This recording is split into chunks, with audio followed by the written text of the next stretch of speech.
je voulais dire déjà que ce soir, on était très contents de réouvrir cette audition. Que ce soir, on est deux du SNUP. Il y a donc Philippe Rambaud qui est là Oui, aussi bon. et qui pourra intervenir. Pardon. Bonsoir à tout le monde.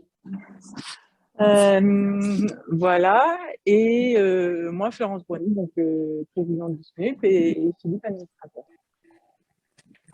Je passe la parole, du coup.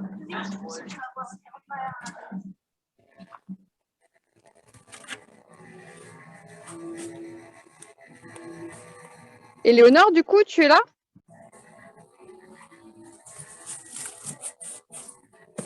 Bon, si Éléonore n'est pas là, on va laisser se présenter Philippe. Oui, bonsoir. Moi, c'est Philippe Rambaud. Je suis psychomotricien et du motricien. J'ai participé à la mission la semaine dernière en fin de session, ce jeu. Voilà. Par contre, je ne sais pas si c'est moi ou si ça passe mal. Ouais, c'est possible. Hein. Je suis sur mon smartphone parce que le reste, dans mon service, il n'y a rien qui marche. Donc, voilà. À l'image de la fonction publique hospitalière. D'accord. Du coup, Éléonore, je ne sais pas si elle est là. Alors, oui, je suis là. Bonjour. Ah. Bonjour. Donc, moi, je suis infirmière en santé mentale depuis 11 ans, en addictologie également et d'orientation réhabilitation psychosociale. D'accord. Vous allez bien ?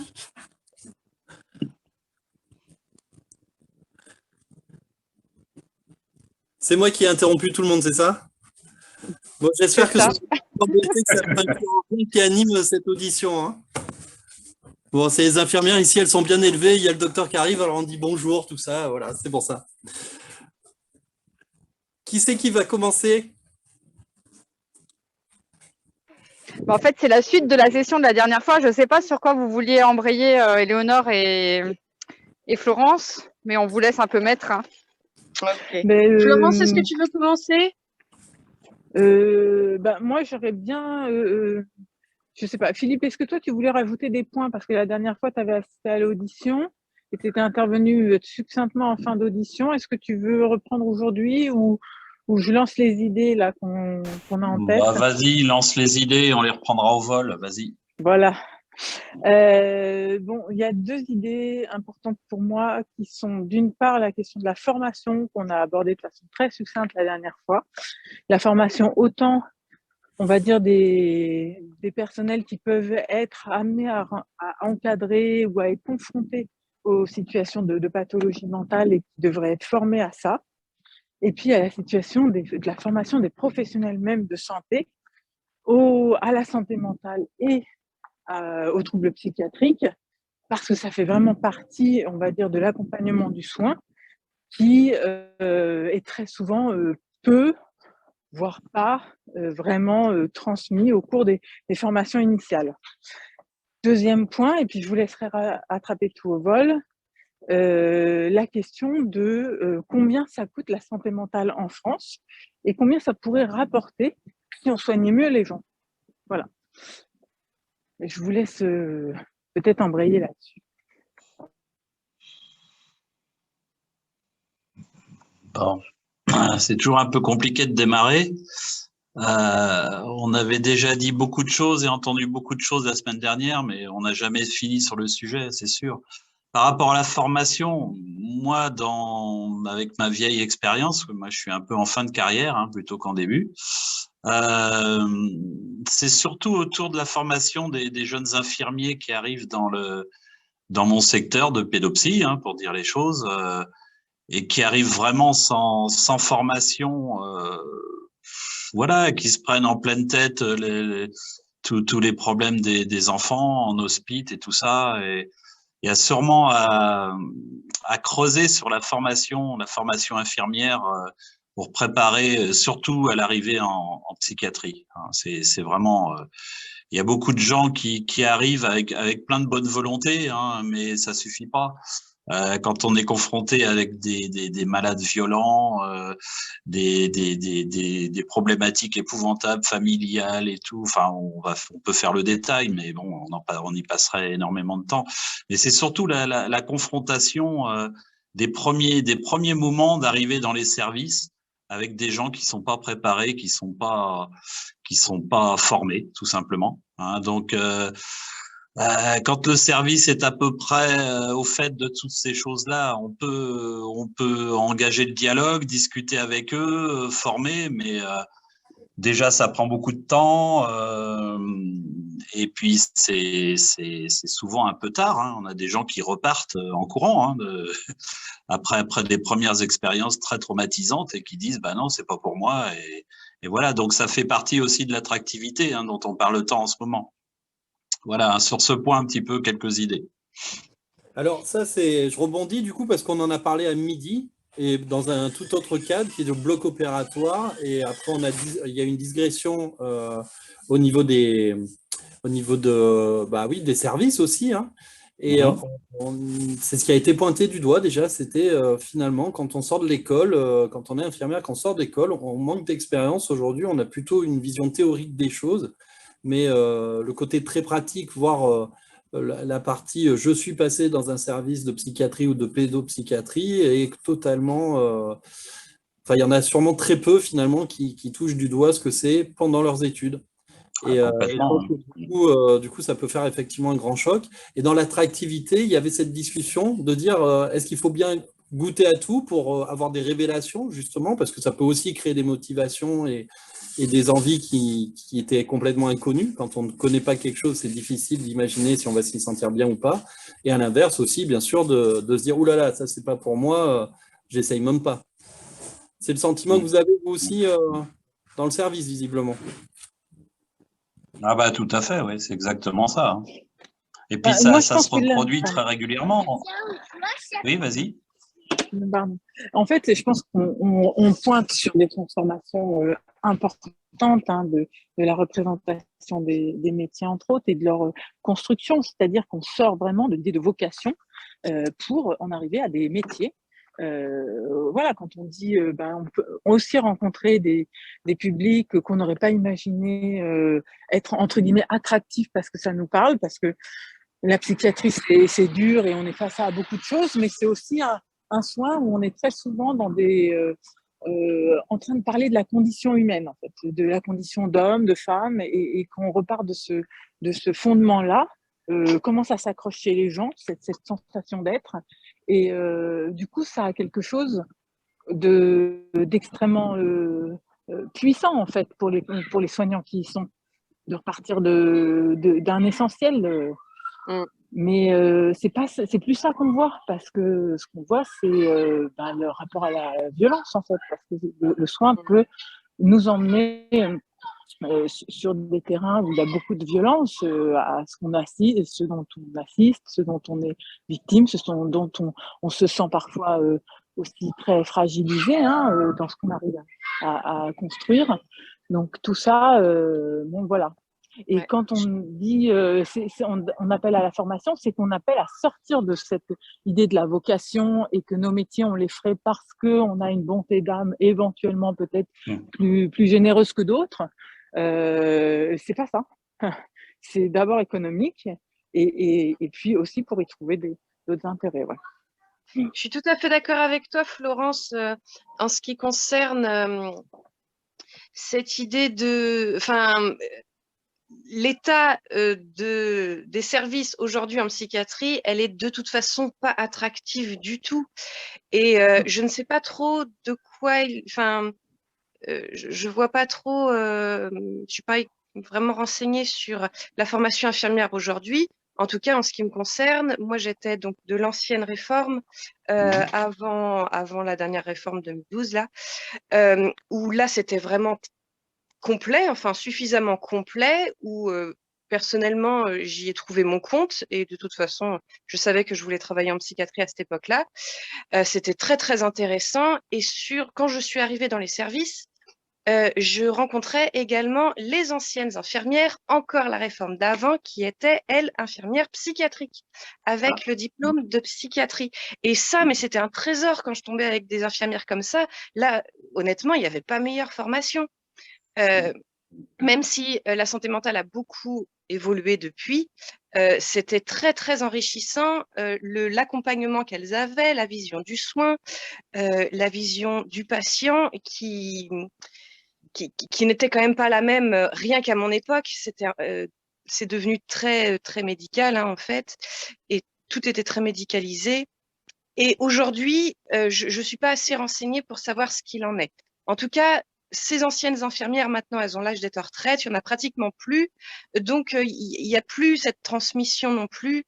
Et au-delà, de toute façon, de cette histoire de si on ne connaît pas, on ne peut pas savoir si ça nous plaît, en fait, au-delà de la formation pour les professionnels de santé, j'aimerais aussi qu'il y ait une vraie promotion à la santé mentale et au-delà des études juste spécifiques santé, que la population générale sache ce que c'est que la santé mentale, apporter des notions de santé mentale à l'école, enfin en milieu scolaire, dans le milieu du travail, parce que ça se soigne aussi comme ça, la santé mentale.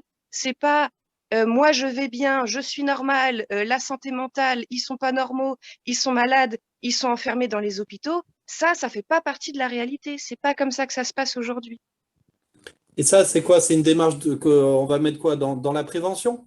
Ou c'est Promotion à la santé, prévention, et puis savoir comment vivre avec sa santé mentale tous les jours, même pour prendre soin de sa santé mentale à échelle individuelle, et puis pour les ados, pour les jeunes adultes, pour les étudiants, aussi être préparé le jour où il y a mon meilleur copain qui déclare une pathologie mentale, comment est-ce qu'on pourrait s'y prendre à ce moment-là?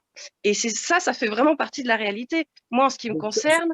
Chacun à l'échelle individuelle, Éléonore, chacun à l'échelle individuelle, quand tu es adolescent, tu dois déjà avoir appris, tu as une formation en fait à l'école ou au lycée, au collège, etc., pour repérer éventuellement des signes chez tes camarades, dans ta famille, et qui pourraient… C'est exactement ça, ouais.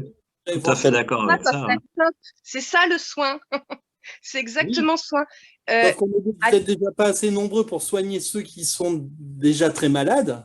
Et bien justement, si on inversait la chose, si on s'occupait des personnes en bonne santé, il y aurait besoin de moins de personnel à l'intérieur des hôpitaux pour gérer les catastrophes. Enfin, et puis, il y aurait plus d'envie. Honnêtement, il y a énormément, enfin, je connais autour de moi énormément d'infirmières qui préféraient s'occuper de la santé mentale des adolescents en bonne santé pour de la prévention, plutôt que des gens à gérer. Enfin, c'est du carcéral maintenant. C'est catastrophique ce qu'on fait dans les services.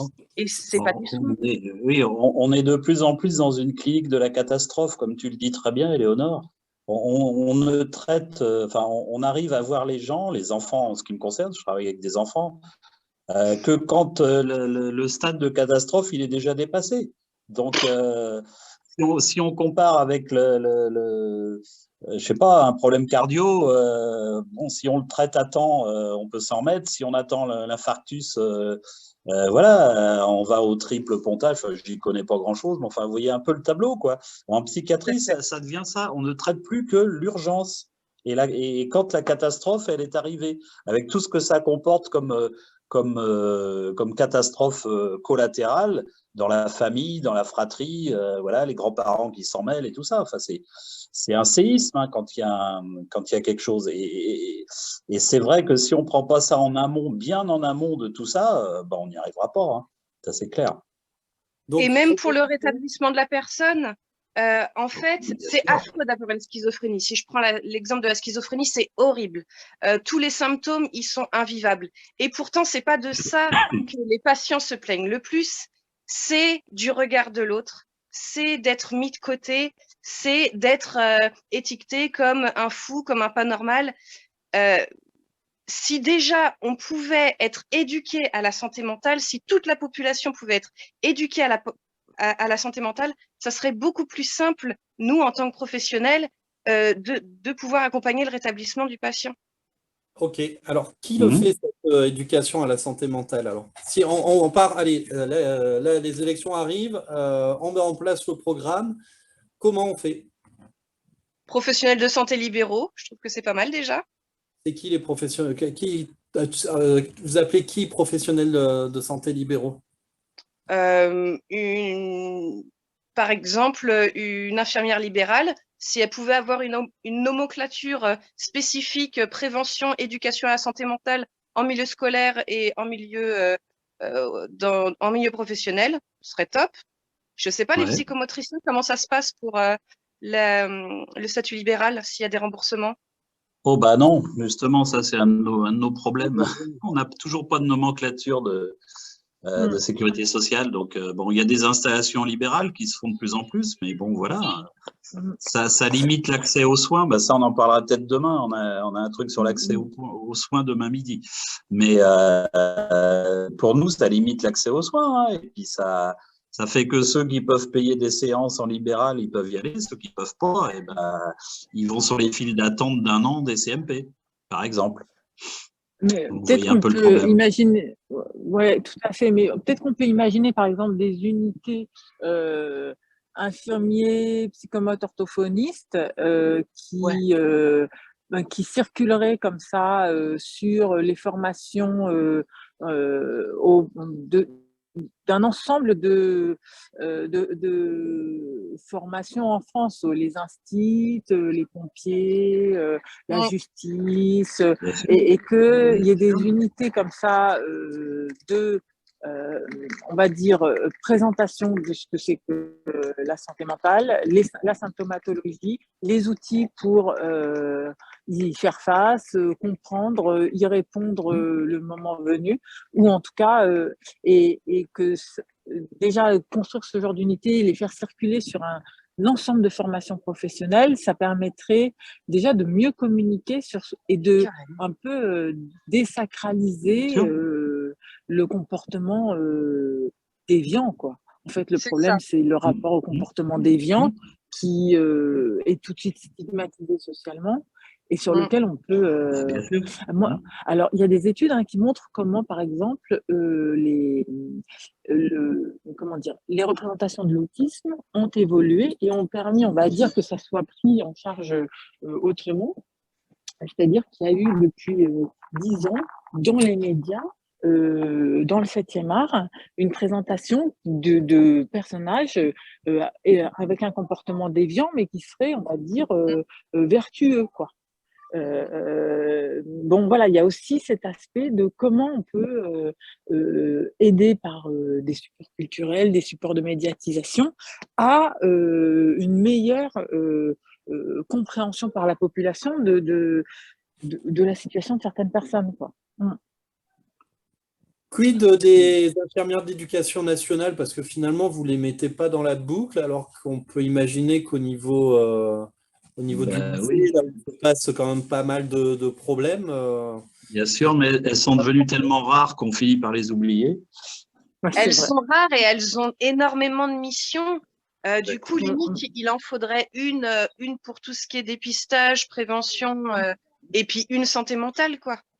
Parce que là, il y a aussi l'histoire de formation les concernant, hein, c'est pareil. Hein. C'est pareil. Hein. Alors, quand on a la chance d'avoir une infirmière scolaire qui est passée un peu par la psychiatrie, ça le fait, hein, ils comprennent très vite, mais ça, c'est des réflexes qu'on acquiert quand on est formé et quand on a touché à ces domaines-là. Sinon, bah, on passe à côté, hein, c'est logique. Oui, mais dans ce que vous racontez là, on se dit que c'est ça qu'il faut faire. On s'en fout. On en forme, on en… Ah bah, tout à fait. Les recruter, les motiver et éventuellement… Mais faut qu'elles aient que ça à faire parce que ça demande énormément de temps, l'éducation à la santé mentale.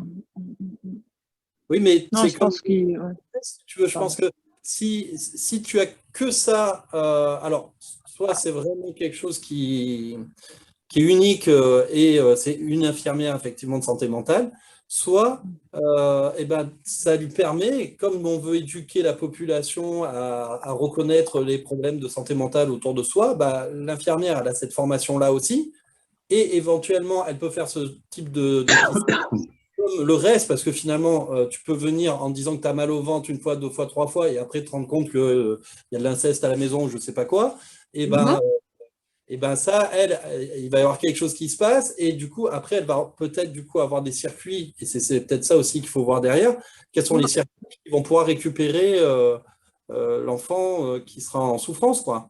Bah ouais, ça serait top. Mais là, par exemple, les CMPEA que je connais, ou les CMP pour enfants, eh bien, ils ont à peu près 2 ans d'attente. C'est quoi C'est ça. il faut les donner. Les Comment? J'ai pas entendu. Pardon? L'acronyme, il faut le nommer.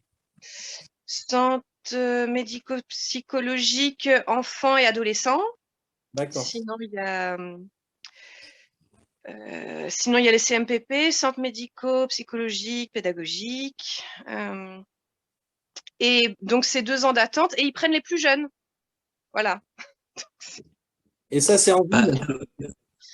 Ouais. Bah, c'est en ville, ça peut être à la campagne aussi. Hein. Nous, on avait une réunion ce matin, on en parlait de ça, des listes d'attente. Nous, on est à 1 an et demi, hein, à nouveau, et pourtant, on s'y colle tous les jours. Et c'est vrai qu'on s'est entendu dire les uns et les autres que on va prioriser les tout petits. Alors, bon, c'est une façon de faire, mais c'est jamais satisfaisant parce que. Et puis, comment déterminer les urgences? Enfin, c'est un cercle infernal. Hein, on s'en sort plus, quoi. Non, et puis, au bout l'accès d'un aux moment, soins on se est vraiment culpabilise perturbé. et tout ça. Ah bah, c'est clair. Hein. C'est clair. L'accès aux soins, c'est vraiment le gros problème. Les CMP, les CMPEA, etc., c'est des structures enfants, mais aussi adultes qui dépendent du sanitaire et qui sont normalement répartis sur le territoire en fonction de la carte de la loi sur la santé mentale et sur ça y est, le terme m'échappe. Bah, c'est la sectorisation. Voilà, c'est ça. Merci. C'est la sectorisation, c'est ça. Voilà, c'est ça, merci. Et du coup, cette loi-là, elle est en train d'être totalement asséchée, puisqu'en fait, on est en train de tout recentrer sur le site de l'hôpital. Et en fait, ça, c'est un mouvement qui construit, on va dire, un soin mental asilaire, quoi. C'est on ça. est en train de construire.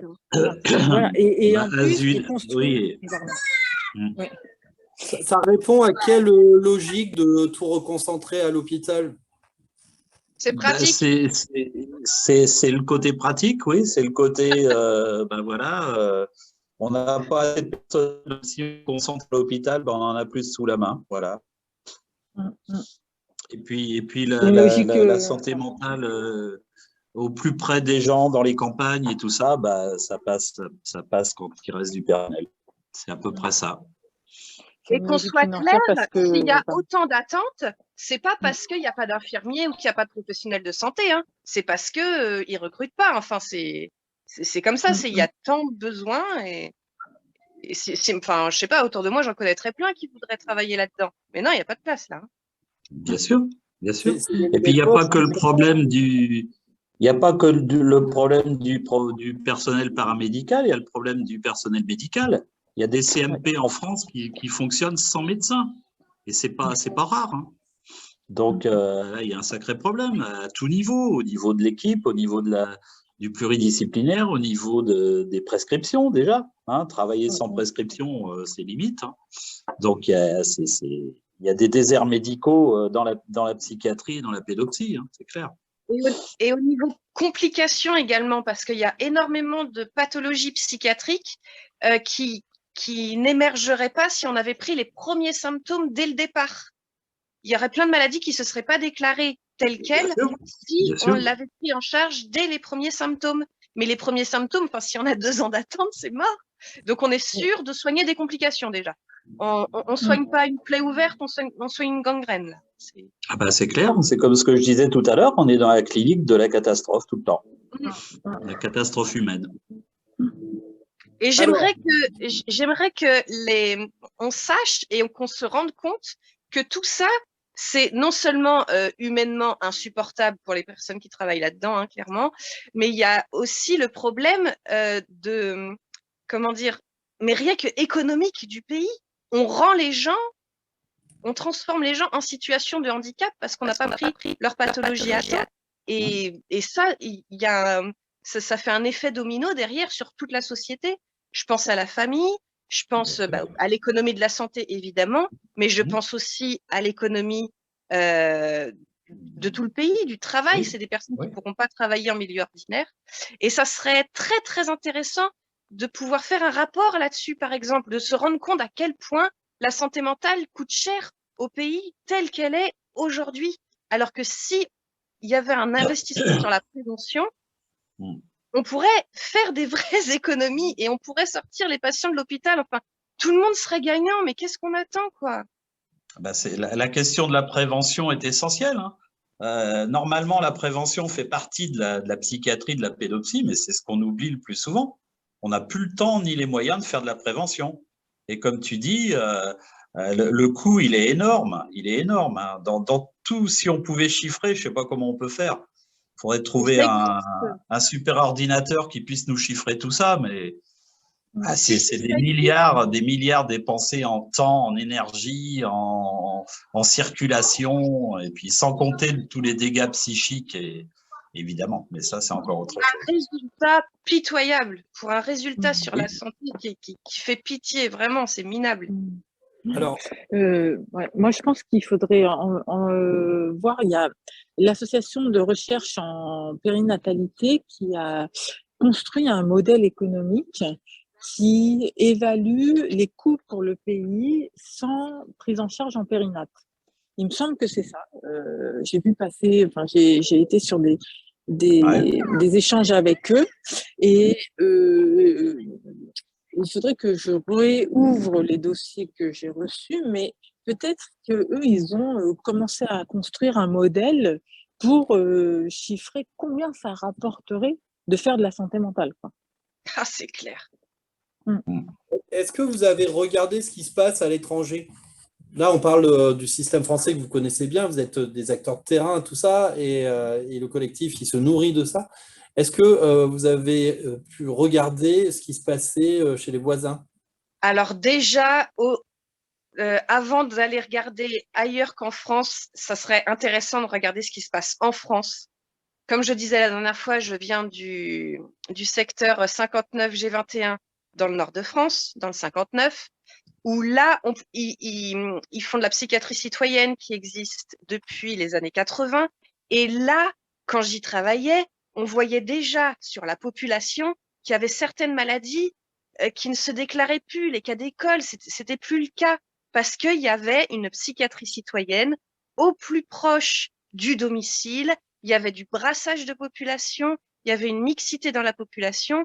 Tout simplement, les médiations thérapeutiques, on accueillait autant, c'était pas fermé, c'était ouvert, on accueillait autant des patients atteints d'une pathologie psychiatrique, donc sur prescription médicale, et c'était aussi ouvert à la population générale. Rien que ça, c'est magique. Et ça coûte tellement moins cher. Donc, ça serait intéressant. Sinon, la réhabilitation psychosociale, ça nous vient beaucoup du Québec. Et au Québec, c'est royal parce qu'il y a par exemple, il y a des professionnels de la psychoéducation directement dans le milieu scolaire qui accompagnent l'adaptation des enfants qui présentent un handicap psychique. Il y a des psychoéducateurs dans le milieu professionnel, il y a des psychoéducateurs en maison de retraite, en milieu carcéral. Donc, et ça existe depuis les années 50. Donc, on n'a pas 10 ans de retard, hein. On a un demi-siècle de retard. Alors, du coup, il va falloir quand même qu'on donne une lueur d'espoir, parce que là, on ne va pas attirer de nouveaux infirmiers ou professionnels dans la santé mentale si on continue comme ça.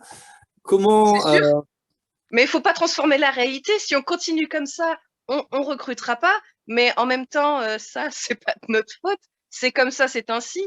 Pour recruter, il faudrait tout transformer. Et ça attirera des gens. Le fait qu'il y ait de la psychiatrie au plus proche, enfin, je parle de la psychiatrie quand la maladie est déclarée, mais même de la santé mentale au plus proche de la population, même en prévention ou en accompagnement dès les premiers signes, ça veut dire que on recrutera des personnes qui auront des horaires de bureau, qui travailleront pas le week-end, qui seront libres pour les fêtes de Noël. Enfin, là, on va recruter, quoi. C'est sûr. Donc, psychiatrie citoyenne, c'est ça qu'il faut retenir, ça on va le noter pour… Bah, ça, C'est c'est un peu une daté, la belle psychiatrie expression. citoyenne. Oui, Ouais, mais en même temps, c'est chouette. En même temps, c'est un joli terme. mais c'est pas parce que ça Moi, existe. j'adore. Hein. Bah Oui. alors, oui, mais visiblement, c'est une des propositions que vous faites. Aujourd'hui, on parle plutôt de réhabilitation psychosociale. Hein. C'est un peu plus moderne. Ouais, mais ça parle pas forcément à tout le monde. Non, c'est du chinois. Bah, un petit peu, Ah Oui, oui. et puis dire à un patient qui vient en réhabilitation psychosociale, c'est pas sexy. Hein. C'est un peu, Voilà. ouais, c'est pas Faut très motivant. lui proposer des trucs sympas, quoi. Bah oui. Bon. Donc, il faut que vous nous trouviez un titre, un slogan sympa pour dire, pour remplacer réhabilitation psychosociale ou psychiatrie citoyenne. Mais psychiatrie citoyenne, c'est pas mal. C'est quoi? C'est psychiatrie? C'est un gros mot? Ah, bah, surtout pas. Ah bon, bah alors. Surtout pas. Bah, c'est que la Non, mais psychiatrie, ça s'adresse pas à tout le monde, alors que la santé mentale, ça s'adresse à tout le monde. On a tous Non, une mais santé mentale. oui, oui, il y a ça. Mais non, mais Oui, mais c'est citoyen, c'est très. On ne sait pas trop où sont les limites de tout. Ça a sans doute des consonances de certains partis politiques plus que d'autres. Du coup, il faut qu'on réfléchisse à un terme. Mais ça, je pense qu'on peut le faire. On oui. peut. Voilà. Ça, je pense qu'avec plusieurs cerveaux en même temps, on va pouvoir trouver un terme pour parler d'un projet pour la santé mentale de la population en règle générale, adressé à tous, accessible à tous. Est-ce que vous connaissez le déficit de personnel ou de professionnels de santé mentale en France actuellement, ou c'est inchiffrable, on n'en sait rien? Je suis pas au courant de ça. Moi non plus, je sais pas.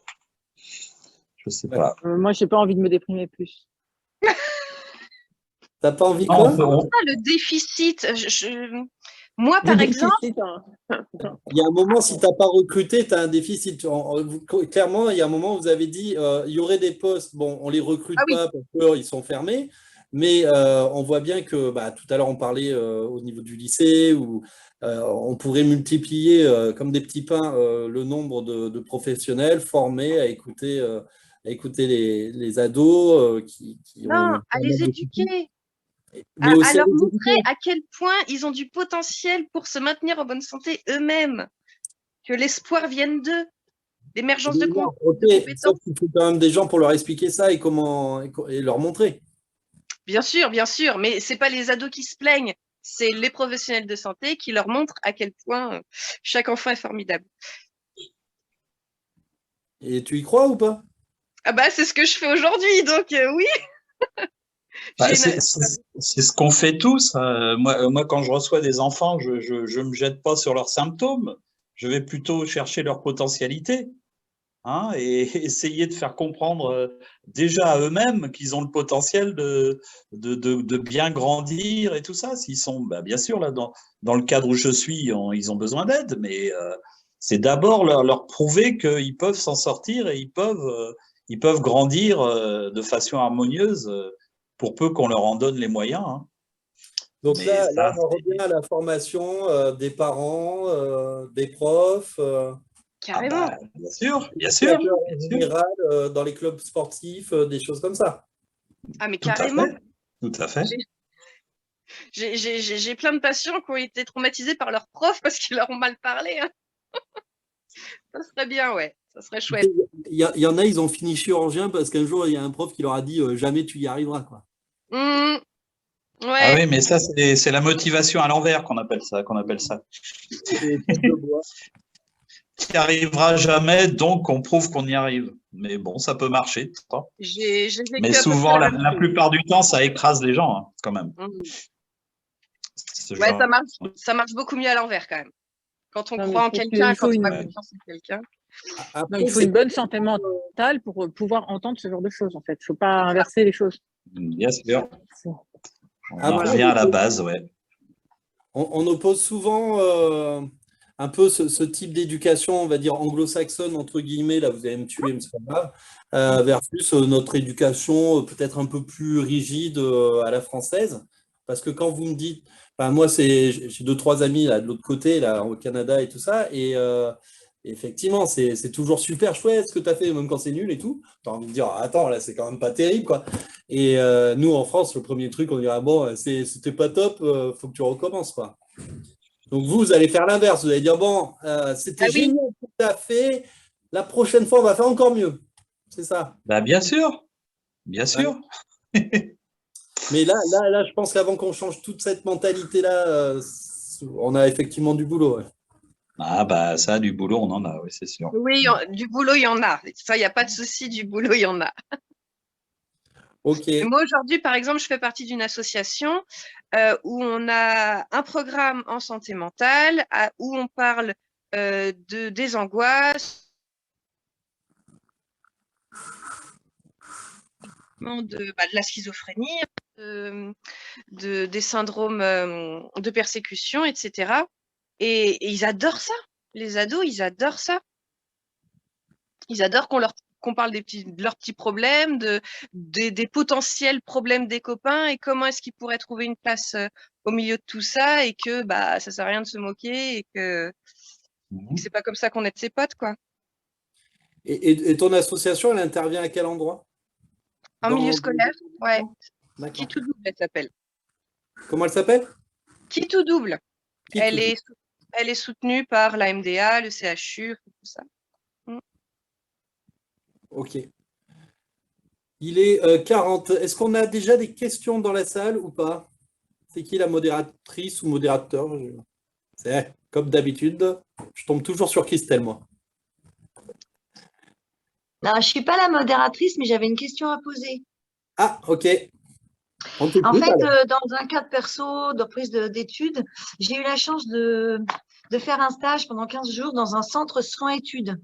Il y en a 13 comme ça en France. Ce sont des centres dédiés aux jeunes de 16 à 21 ans où ils sont à l'internat. Ils bénéficient de tous les soins possibles, des médiations, des psychiatres, les psychologues, les psychomotes, ergo, et à la fois, parallèlement, dans l'ensemble, ils ont une obligation, entre guillemets, de suivre leurs études jusqu'au bac. Alors, c'est pas, ça peut durer 6 mois, comme ils peuvent, voilà. Je voulais savoir, alors moi, j'ai trouvé que c'était un dispositif franchement extraordinaire pour les mômes. Ça s'adresse quand même à des jeunes qui ont des soins, des troubles psychiques qui peuvent se contraindre à une règle, la règle coercitive, la règle du groupe. Mais c'est quand même des jeunes qui ont des troubles très, très disparates. Hein. Ça va de la schizophrénie. Alors, on ne va pas les étiqueter, hein, mais des troubles psychiques type psychotique à troubles du genre, harcèlement moral, etc. C'est financé par la fondation des étudiants de France en soins. Santé mentale des étudiants de France. Enfin bref, c'est à but non lucratif, c'est remboursé par la Sécu. Il y en a 13 en France. Est-ce que vous connaissez? Oui. Ah ben c'est super. Bon. Et je trouvais que c'était pas mal de répliquer un modèle pareil, quoi. Ouais, tout à fait. Moi, j'en connais un tout près de chez moi à Sablé-sur-Sarthe et un lycée.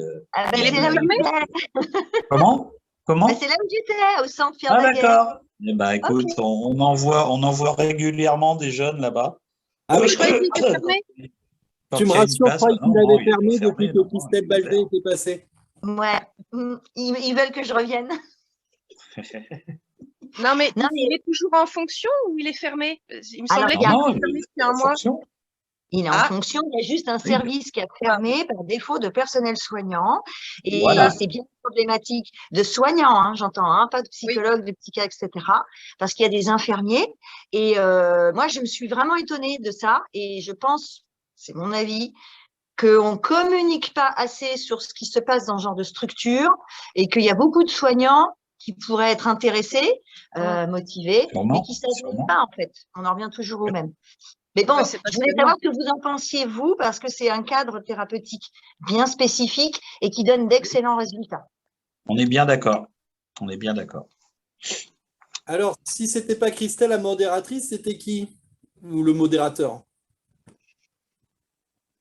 J'aimerais juste, avant les questions, j'aimerais juste préciser quelque chose qui a été dit dans la dernière vidéo.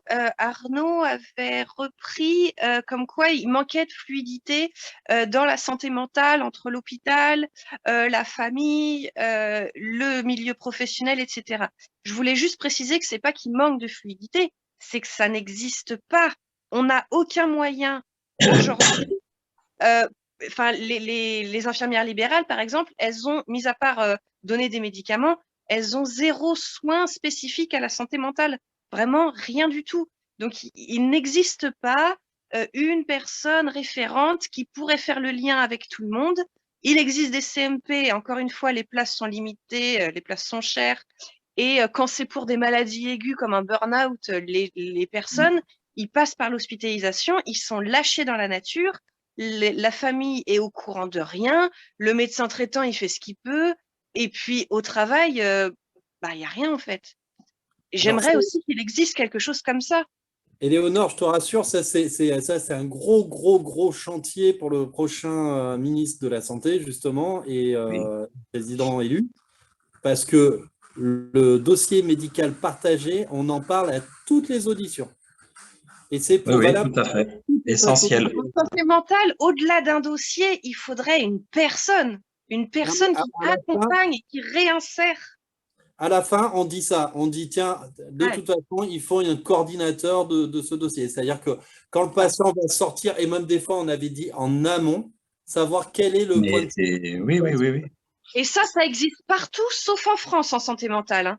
Il y a les référents pivots au Québec. Il y a les coordinateurs de parcours, je ne sais plus, en Suisse peut-être. Enfin, ça existe partout. Il n'y a que en France où on se permet de lâcher des patients dans la nature après une hospitalisation. Alors, il y a quand même les services eux-mêmes qui essayent de faire ce travail. Mais c'est au-delà de nos forces. Hein. Ça reste au bon vouloir de la personne qui va prendre son stylo, son papier et qui va écrire tout ça en se disant tiens, vous donnez ça à celui que vous rencontrez en sortant. Mais ça ne devrait pas être comme ça, effectivement. Mais on en est même à ne plus pouvoir rédiger les rapports d'hospitalisation pour les transmettre aux médecins traitants. Même ça, ça passe à l'as la plupart du temps. Alors, c'est une catastrophe. Donc, à chaque fois, il faut tout recommencer à zéro quand exactement. se retrouve dans un autre service ou ailleurs. Complètement. On ne sait pas ce qui s'est passé, quoi. Voilà. On ne fait que de la gestion de crise. On ne cherche pas à soigner les gens. On fait que de la gestion de crise. Tout le monde fait de la gestion de crise. Le médecin traitant. Olivier? Non, merde, Thomas. C'était Audrey et par défaut, c'est moi et il n'y avait pas de questions. Ok, alors moi je voudrais, parce que sinon je vais me faire taper et un jour ça va vraiment arriver, qu'on sorte au moins 3 propositions, parce qu'il faut qu'on rende l'antenne à 19h précise aujourd'hui, hein, parce que derrière vous, il y a encore des psychiatres. Je suis prêt à 19h, je mets le générique quoi qu'il arrive. Ouais. Et Thomas Brosset, qu'est-ce que c'est que c'est mon look, ça. C'est mon look. Visiblement, tu dois travailler au bloc toi aussi alors. Après, on a Philippe Haïm, qui est le grand spécialiste du harcèlement scolaire. Je vous invite à rester parce qu'il est super. Super, passionnant. Moi, je ne vais pas pouvoir rester. Je vais être obligé de rentrer chez moi parce que j'ai un peu de route à faire. Oui. Pour terminer, là, je vais vous quitter très rapidement. Les principaux points pour moi, la prévention pour éviter la catastrophe. Les coordinateurs en amont et en aval d'une hospitalisation, hein, pour, comme on vient de le dire avec Éléonore, très très important. Et puis les moyens humains, parce qu'on n'en sort pas. La psychiatrie, c'est l'humain à 90%, hein, donc voilà, les moyens humains pour travailler correctement. Voilà. Donc je vous dis bonsoir à tous pour ce soir. Et puis, bonne continuation et à bientôt. Allez, merci. Ciao. Au revoir. Au revoir. Merci beaucoup. Au revoir. Merci beaucoup. Merci à vous. Alors moi, pour les 3 propositions, je voudrais absolument un rapport économique sur à quel point l'hôpital… J'ai eu peur. Éléonore, j'ai eu peur. À quel point l'hôpital gagnerait de l'argent. Et à mon avis, on est nombreux Ah, c'était la même chose. Non, non, il y en a qu'un qui doit être soigné en santé mentale. Que moi. Ok. Je ne sais même pas à quoi tu as pensé. Bref, j'aimerais un rapport, premièrement, économique sur… mais c'est pas vrai. Bon, ça y est, j'ai compris le problème. Je vais le rappeler. Éléonore, on veut tous un rapport, ok? Éléonore, t'as pas le monopole des rapports, hein, d'accord? À quel point l'extra-hospitalier fait gagner de l'argent à l'intra-hospitalier? À quel point l'hôpital gagnerait de l'argent à investir dans l'extra-hospitalier? Ça coûte beaucoup moins cher à l'hôpital et on soigne beaucoup plus de patients. C'est beaucoup plus efficace. Et un autre genre de rapport. C'est une question avant que tu enchaînes. À ton avis, est-ce qu'il y a plus de rapports en ville ou à l'hôpital? Il y en a quand même beaucoup à l'hôpital, hein.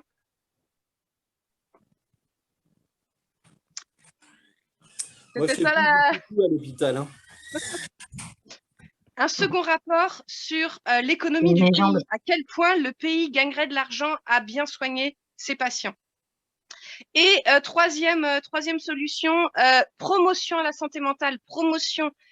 J'ai entendu une membre du collectif qui disait que la santé mentale, c'était une culture au-delà d'une médecine, c'est vraiment la culture à modifier. Vivre ensemble, la déstigmatisation, l'inclusion. C'est comme ça qu'on se maintient en bonne santé. Alors Arnaud, c'est pas là, on a parlé de psychiatrie citoyenne. Il va falloir qu'on change le mot psychiatrie, ça fait trop vieux, mais il y a quelque chose à creuser là-dedans. Même citoyenne, c'est politique. Hein. Ouais, c'est la capacité à expliquer aux jeunes, aux ados, à les former à la découverte des autres et dépister. Oui, voilà, ça y est. Ben oui, dans tous les cas, il faut découvrir l'autre. Voilà. Et comme ça, de savoir dépister des petits signes qui pourraient donc être dans de la prévention très, très précoce et éviter parfois les catastrophes qu'il faut gérer aujourd'hui dans les services d'hospitalisation. Moi, les mots que je préfère, c'est promotion à la santé mentale, prévention, éducation à la santé mentale. Avec ça, normalement, on va s'en sortir. Et beaucoup de rapports. C'est bon pour la santé. Oui, alors. Bon. Ça, on n'en doute pas. Hein. Thomas, elle devait être sympa ton audition, hein, disons. Ah bah ouais, dès que tu te retourner, il y a des sujets hyper sympas. Je suis un peu deg. C'est comme ça, si tu veux. Puis il n'y a pas de mal à se faire du bien, donc voilà. Et à mon avis, dans la santé mentale, ça doit compter un peu, parce que quand même, il y a beaucoup de trucs qui tournent autour de ça, donc. Les traitements, ça abaisse un peu la libido quand même. Hein. Il y a beaucoup de santé sexuelle dans la santé mentale, c'est sûr. Hein. Nous, on fait de la prévention, c'est avant les traitements, donc normalement, ça fonctionne. C'est enregistré. Ouais, je sais. Ça me fait penser, Thomas, ça me fait penser qu'on n'a pas du tout fait d'audition. Non, mais c'est sérieux, c'est sérieux. C'est pas appelé Rocco. On n'a pas du tout fait d'audition sexologie, mais est-ce que c'est un problème? Est-ce qu'il y a assez de sexologues? Je sais pas. En santé mentale, c'est un problème. Hein. Ça empêche de traiter les patients correctement. En addicto, surtout. En addicto, la santé sexuelle, c'est un gros frein au rétablissement. Attends, explique ça. En addicto. Ça y est, on va dépasser, c'est sûr. En addicto, par exemple, si quelqu'un prend des produits toxiques et qu'on ne traite pas la santé sexuelle, il y a très peu de chances que son état de santé s'améliore, par exemple. Il dit qu'il ne voit pas le rapport. Je n'ai pas compris. Il prend du Viagra? Pardon, oui, c'est beaucoup de produits toxiques ont des répercussions sur la santé sexuelle. Et quel genre? Moi, orthopédie, je ne peux pas comprendre. Il y a beaucoup de produits toxiques qui rendent impuissant, par exemple. Oui, il y a un abaissement de la libido. Mais c'est pas la même chose. C'est quoi un produit toxique? L'alcool. Ouais, si t'es bourré, ok. La cigarette, ça rend impuissant, par exemple. Oui, mais pas quand tu as 20 ans. Ah, bah si. Si. Bon courage. Bon, Désolée. ça fait partie de la prise en charge globale des patients, de toute façon. Mais c'est sûr. Et elle est souvent négligée parce que, pas encore une fois, pas assez formée. Et Florence, elle ne voulait pas donner ces 3 solutions? Si, on va dire, bien sûr. Ben, moi, j'ai été interrompue par l'ambiance guillerette autour de la question de sexualité et qui, effectivement, est quand même un pan important de la santé mentale et qui est quand même un moteur de vie très important. Et j'ai quand c'est même aussi bien très fait. important. J'ai quand même bien fait de dévier le débat là-dessus, hein, parce que vous avez failli pas en Non, parler. je pense que ça aurait pu être plus contenu. Parce qu'en fait, on se retrouve tous à sourire dans notre coin et je pense que c'est un sujet qui n'a pas besoin de nos petits rictus, qui a plus besoin que on sache en parler avec une respiration calme et détendue et qui est très voilà, moi je pense que c'est un vrai sujet et pour lequel les professionnels de santé qui sont très mal formés à ça, alors que sont très souvent interrogés là-dessus. Ça, je pense que vous me nierez pas, quel que soit notre domaine d'application.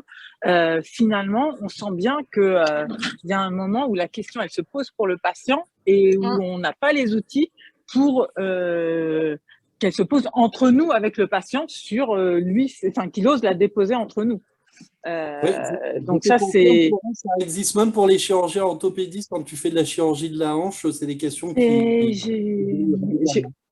J'ai aucun doute là-dessus. J'ai aucun doute là-dessus et j'ai aucun doute sur le fait que dans les études, on n'est pas encadré, on n'est pas formé à accompagner. Il y a 2 points pour moi qui sont des espèces de tâches aveugles dans la formation des professionnels de santé, qui sont l'accompagnement à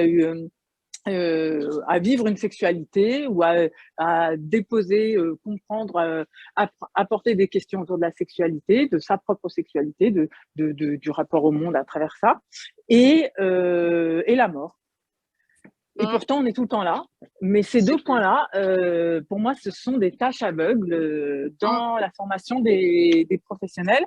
Et autant on retrouve du coup des jeunes soignants sur le terrain qui se prennent, on va dire, des baffes dans la gueule parce qu'ils n'ont pas les armes d'affronter, de faire face à des symptômes de psychiatrie. Hein. Autant… on n'est pas non plus formé à ça et on est obligé d'apprendre par nous-mêmes sur le tard et c'est dommage parce que ça manque de professionnalisme et c'est un peu trop confié à la personne dans ce qu'elle sait être. Et là, voilà. Du coup, une des premières propositions, ça serait de développer le professionnalisme des professionnels de santé, quel qu'il soit. On sort de la vocation, on sort j'apprends sur le tas à faire face à des questions plus ou moins crues, plus ou moins intenses, plus ou moins complexes sur la sexualité ou sur le rapport à l'envie de vivre ou le rapport à la finitude de chacun. Et on fait un modèle de santé où on apprend que la santé mentale de la société est un bénéfice pour toute la société et pas quelque chose qu'on nous délaisse comme ça avec quelques petites miettes en disant allez-y, prenez soin de votre santé mentale.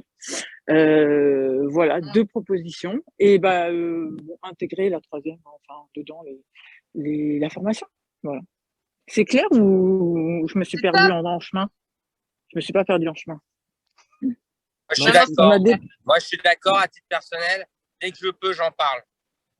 De quoi? De ce que tu dis. Mais très bien. Non, mais t'as vu comme c'est tabou? Non, mais t'as vu comme c'est tabou? Bien sûr, c'est tabou. Même dans le Zoom, là. On regarde nos chaussures. Même dans le Zoom, ça démarre par une blagounette, mais en fait, on parle de sexualité. Et t'as vu, tout le monde est un peu malaise. Mais pas moi. Hein. Ouais. Je peux te dire, Thomas Brossier fait le mec sérieux, mais je peux te dire, il n'est pas du tout gêné non plus. Hein. Ça, je peux témoigner. Mais non, mais c'est un vrai sujet. Et je trouve que tu l'as bien résumé. Dès que ça devient le sujet des patients, je pense qu'on a tous une gigantesque faculté à… Parce que d'abord, il n'y a pas qu'en santé mentale qu'on peut… Enfin, Thomas, il en parlait, je ne sais pas s'il disait ça pour rire ou pas, mais les chirurgiens, on leur pose souvent ces questions-là. Peut-être un peu moins les… Thomas, c'était sérieux ta réflexion sur la prothèse de hanche ou pas? Carrément. Ah oui, c'est sérieux, bien sûr. Quand tu as 50 ans, tu as une prothèse de hanche, que tu sois un homme ou une femme et a fortiori une dame, La question, elle se pose. Alors, il ne va jamais te la poser comme ça parce que justement, c'est tabou. Donc, moi, je leur explique, je sens qu'il y a un truc qu'elle a envie de poser, tu vois.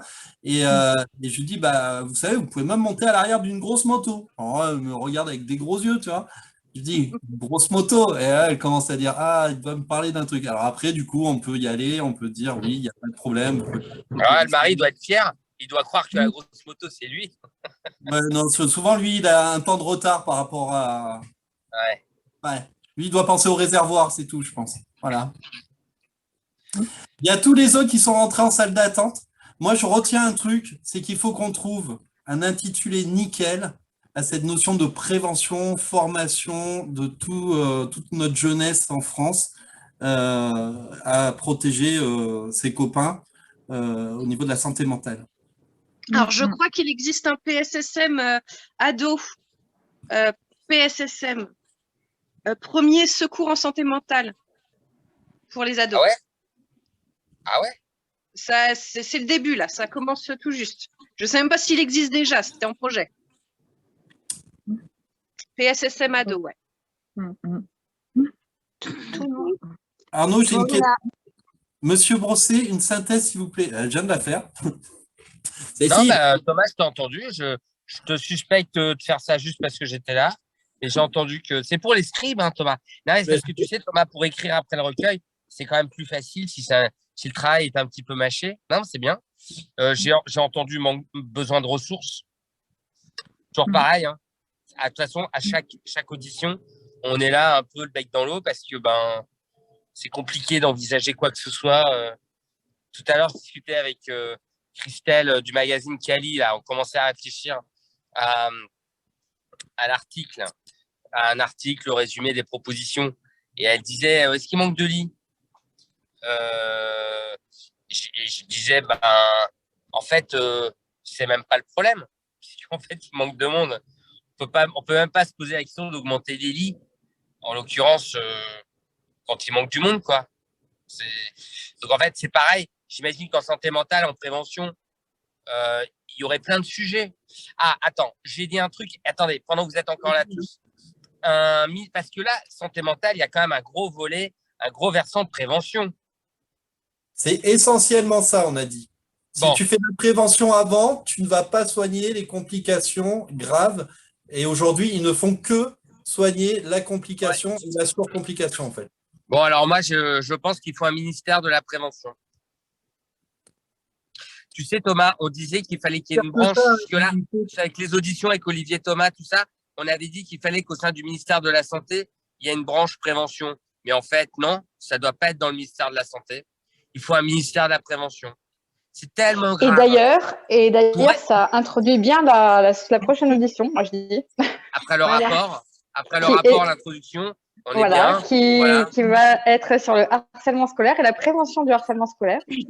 Je vous invite tous à rester. Non mais attends, ça c'est vachement bien ce que j'ai dit. Ministère de la prévention. Les scribes. Les scribes, faut le noter. Il y avait des scribes? Ah, c'était toi le scribe? Oui, il y en aura, t'inquiète pas. Mais moi, je m'en vais. Arnaud, tu fais la suite? Ok. Je peux claquer mon générique? Tu fais comme tu veux. Là?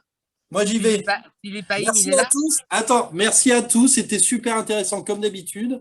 Et j'espère qu'on va vraiment faire en sorte de mettre en avant tous ces enfants, ces jeunes qui vont faire la France plus tard. Salut. À bientôt. Bye. Merci Thomas. Salut. Thomas, merci. Et ouais. Thomas, tu bosses combien de temps là encore?